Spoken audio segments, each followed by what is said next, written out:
Josiane Ibaya, Iwenge de Bruxelles. Et balobi mwasi à taille standard, mais boy ya musuni. Ouais, dans un restaurant Malou Bomboka. C'est chaussé de Waver, mais c'est trop hiver.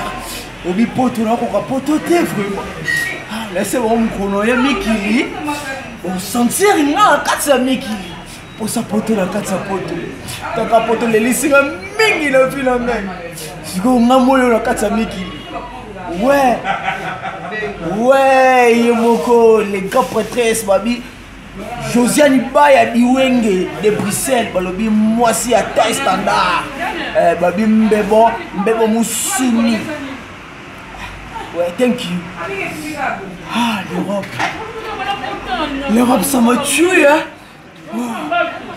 T'as bien aux États-Unis. Yeah, Mister. Yeah. Had you got the FU agreed to feel Chris Benoit down? Yeah, I'm sorry. Yeah.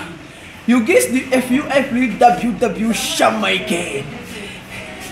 Yeah. Yeah. Oh, thank you. Yeah. Yeah. Oh, thank you. You rescue as you got the FU and to be you down. Yeah. Thank you very much. Yeah. Yeah. I'm sorry. Yeah.